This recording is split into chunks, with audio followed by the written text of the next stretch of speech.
pessoal, boa noite, bom dia, não sei quando é que você tá vendo esse vídeo. DISPC, um canal que aborda a deficiência de uma perspectiva mais emocional. Nosso último vídeo foi sobre o luto pela perda da visão. E baseado nisso, me pediram que eu falasse sobre rejeição a tecnologias assistivas. Como é que funciona a rejeição à tecnologia assistiva? Poxa, você passou a vida inteira, ou boa parte da sua vida, utilizando os produtos sem acessibilidade. E aí, de repente, você precisa utilizar os produtos com uma vozinha falando na sua orelha. E aí tem uma outra questão. O pessoal que enxerga, muitas vezes, eles, por falta de preparo mesmo, eles ficam falando da vozinha do leitor de tela. Nossa, que rápido! Nossa, como é que você entende? Nossa, eu não entendo nada. Aí fica falando assim, sabe? Isso pra gente que já lida com isso a vida inteira, pode zoar à vontade a voz do meu leitor de tela. Eu também zoo a voz do meu leitor de tela às vezes. Mas o pessoal fica muito assim, sabe? Eles se sentem muito diminuídos assim com essas abordagens. E isso às vezes até dificulta eles a utilizarem. Então tu usou a vida inteira o computador com o mouse, daí de repente tu tem que usar só o teclado e tem que reaprender a fazer, porque o pessoal que enxerga, eles fazem as coisas de uma forma um pouco diferente. Hoje, graças a Deus, a gente pode usar leitores de tela que vão dar pra gente o mesmo ambiente de quem enxerga. Quando você pega o DOSVox, por exemplo, que foi construído em uma outra proposta, né? Quando o DOSVox foi criado, a gente tinha o MS-DOS, a gente nem tinha o Windows.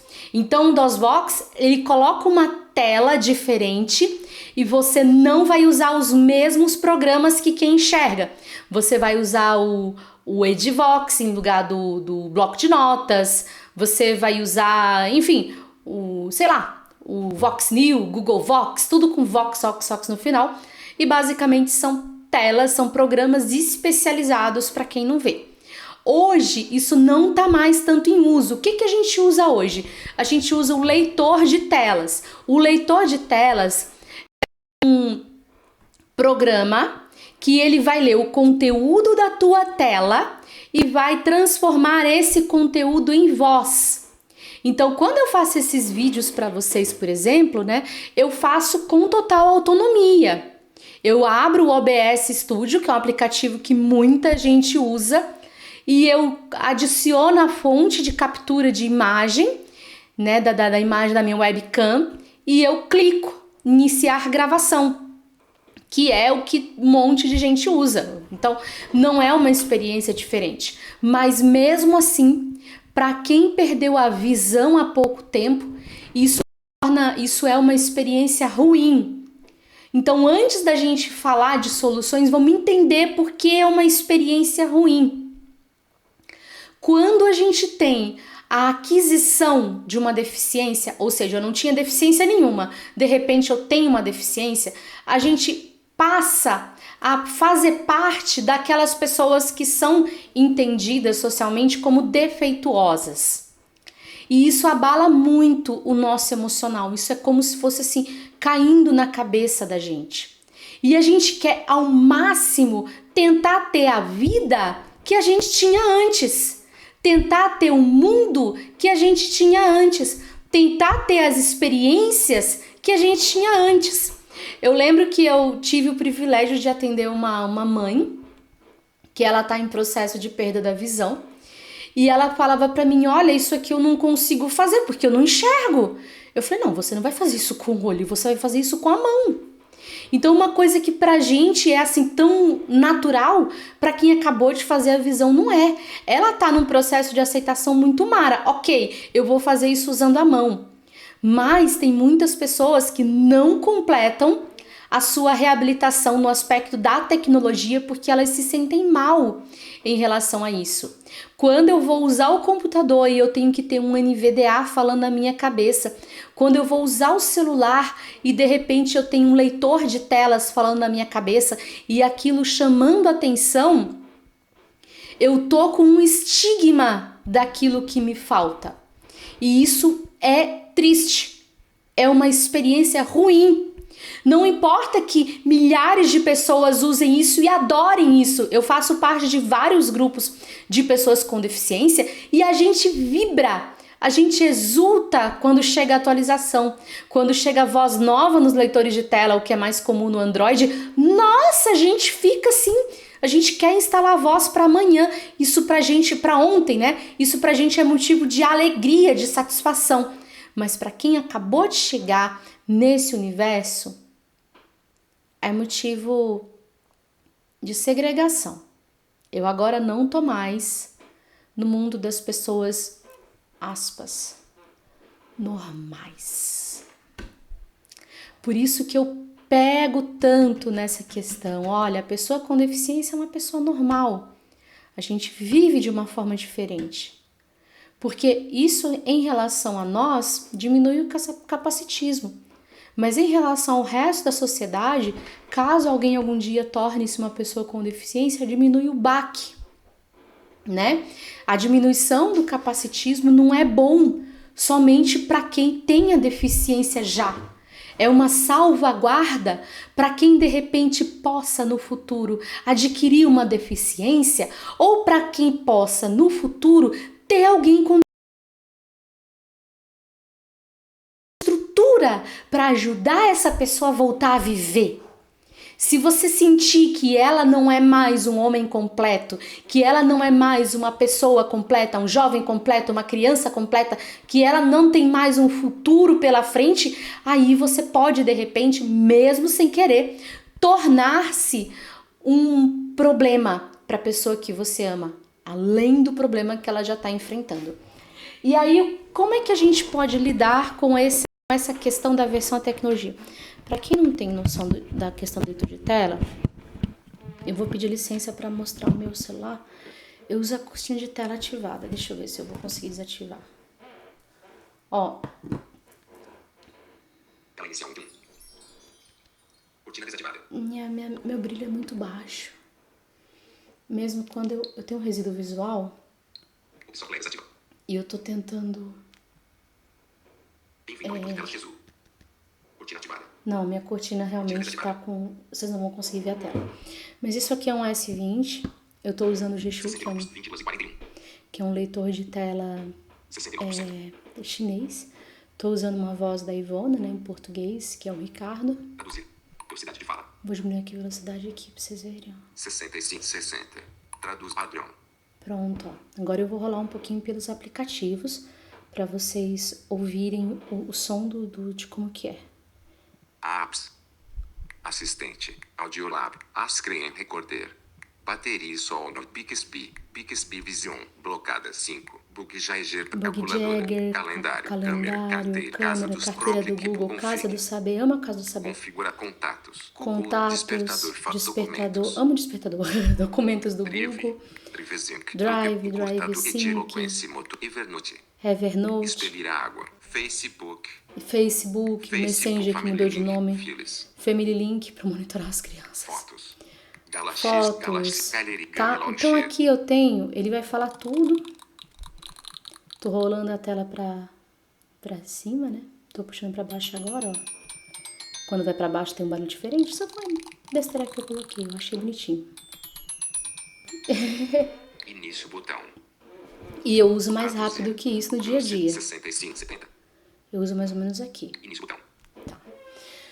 Então, tudo que eu faço no celular, eu uso esse leitor de tela, porque eu não enxergo a tela, tanto que minha tela fica desligada. Aí, eu não gosto de ficar as pessoas ouvindo meu leitor de tela o tempo todo. Eu acho que não precisa. Eu gosto de ser mais discreta, aí eu uso um foninho, que é esse foninho aqui, ó, da Samsung. Tô mostrando certinho. Gente, se não tiver certinho, vocês me perdoem, tá? É um Galaxy Buds. É o primeirinho que saiu. Pra ficar mais discreto. E eu uso isso aqui pra tudo. Eu uso isso aqui pra ler. Às vezes chega uma coisa nos correios, pra ler capa de um livro. Às vezes um cosmético que eu não sei o que é, eu leio com o celular. Pra tirar foto, pra gravar vídeos mais rápidos, assim, eu uso ele pra mexer nas minhas músicas. Tudo que vocês pensarem eu uso. Eu não saio com ele, sem ele, pra chamar um Uber, tudo que vocês pensarem. Só quando é coisa assim muito mais complexa que nos atendimentos eu acompanho às vezes os pacientes com eles, às vezes eu tenho que fazer às vezes eu agendo os pacientes na agenda do Google usando esse celular, enfim. E do mesmo jeito que tu usa o teu celular para ver série, para ajudar no dia a dia, eu uso o meu para fazer o que eu preciso fazer. Tem coisa que é difícil a gente fazer, por exemplo, jogar. Então, se você perdeu a visão, provavelmente o seu leque de jogos vai ficar muito, muito limitado. Eu sei que tem uma galera baixa visão aí conseguindo jogar Minecraft, mas assim, é baixa visão. Galera fala farol apagado, como é o meu caso, a gente não vê nada, não adianta, não enxerga. Então, não tem jogos. Tem joguinhos sim, mas normalmente são bem menos complexos que os jogos de computador, de realidade, essas coisas assim. Tem o Playroom, que é uma central de jogos, que tem uns 30 e poucos jogos pra gente jogar, mas não tem o mesmo nível de complexidade de um RPG, por exemplo, não tem. Bom, aí, agora que a gente entendeu como é que é essa tecnologia assistiva, agora que a gente entendeu por que as pessoas que acabaram de perder a visão muitas vezes podem se sentir mal, vamos pensar em como que a gente pode lidar com esse problema. Uma coisa legal da gente conseguir lidar com esse problema é trabalhar a autoestima. Então, olha, não é porque você está usando um computador que usa uma voz sintética que você é menos importante ou que você é menos inteligente.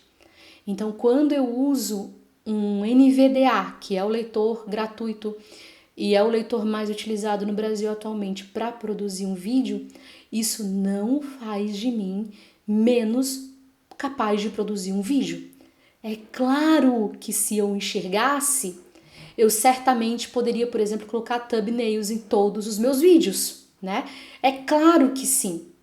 Mas, em princípio, isso não faz com que eu seja menos capaz de produzir ou que eu tenha menos conteúdo para oferecer para vocês, tá? Então, a primeira coisa, você ser usuário de tecnologia assistiva não te torna menos. Segunda coisa, se você não utilizar as tecnologias assistivas, você não vai ganhar nada. Então, assim, se você se sente super mal usando a tecnologia assistiva, porque você tem que aprender o que você já sabia e porque você tá fazendo de um jeito diferente e você não aprender, tudo bem, não é obrigatório. Não vai vir a polícia na tua casa, mas você não vai ganhar nada, entende? Você não vai ganhar. Você, na verdade, a longo prazo, você só vai aumentar as suas perdas. Poxa, antigamente eu podia usar o Word. Pois é, agora eu não uso mais porque eu sou cego. Não, a gente pode usar o Word, obrigada de nada. Você não usa porque você não aceitou a sua condição. Então você continua com a condição e não ganhou nada com isso. Terceiro argumento que a gente pode usar é o de paciência, sabe? E focar nas coisas que você quer. Eu, por exemplo, eu confesso para vocês que eu quero muito estar aqui. Eu quero muito produzir esse tipo de conteúdos para vocês. Eu quero muito pegar essas coisas que às vezes a gente só fala nos meios específicos de pessoas com deficiência e abrir pro YouTube para quem quiser ver, sabe? Eu fico imaginando uma pessoa que acabou de perder a visão assistindo e se identificando. Eu fico imaginando o pai, o marido, a esposa de uma pessoa que está passando por um processo de luto por perda da visão vendo isso e pensando, caramba, isso me ajuda. Gente, eu quero poder oferecer alguma coisa de bom pro mundo. E isso é mais importante do que não ser capaz de colocar thumbnails nos meus vídeos, entende? Então essa vontade, né? Outra forma também da gente pensar nisso é objetivos. Os nossos objetivos, os nossos projetos, né? Você pega a pessoa que de repente passou por uma perda muito séria, irreversível, não necessariamente uma perda de visão, e fala pra ela, tá horrível, tá péssimo, tá, não tá bom, não, ok, eu aceito que não tá bom, eu entendo, não, não, você tem que ter fé, não, que isso, tem gente muito pior que você, não, tá ruim, vamos olhar pra isso, tá ruim, ok, e como é que você quer estar daqui a 5 anos? E O que a gente pode fazer hoje para você chegar onde você quer estar daqui a 5 anos? Eu não sei como é que funciona com vocês, mas via de regra, quando eu tô péssima, eu não quero estar assim dali a 5 anos. Eu não quero. Eu quero melhorar, porque eu quero poder dar coisas boas, coisas no sentido de experiências, não necessariamente objetos de valor financeiro, para as pessoas que eu amo. Então, né? E é claro, gente, todas essas coisas que a gente está trazendo aqui não substituem um atendimento terapêutico especializado. Não substitui. Mas são formas da gente, sem parar de respeitar essa dor, da gente sair desse momento da dor e olhar para um outro momento em que eu não vou mais estar sentindo tanta dor. A gente sabe que de um ponto para outro ponto tem um processo. Então a ideia é a gente passar para o processo. Entende? Para a gente conseguir traçar uma linha ascendente do ponto A para o ponto C, para eu ter força para chegar no ponto B. Não sei se eu consegui ser clara com vocês. A rejeição às tecnologias assistivas é sim um problema enfrentado por pessoas que acabaram de perder a visão, e suponho eu, por outros tipos de contextos de deficiência. Existe. E a gente precisa começar a olhar para isso com respeito à dor, mas também ajudando a pessoa ou a gente, seja lá quem estiver na outra ponta, a ter forças para passar pelo processo, porque não é fácil. Não é fácil. Mas precisa, porque tem coisa que ninguém pode fazer pela gente. Não dá para outra pessoa lutar por você. Tem que ser você. Você não tá sozinho. Você não é, ou sozinha, você não é a primeira pessoa a passar por isso, nem vai ser a última. Mas essa dor é só sua. E a luta para chegar do outro lado, ela não precisa ser solitária.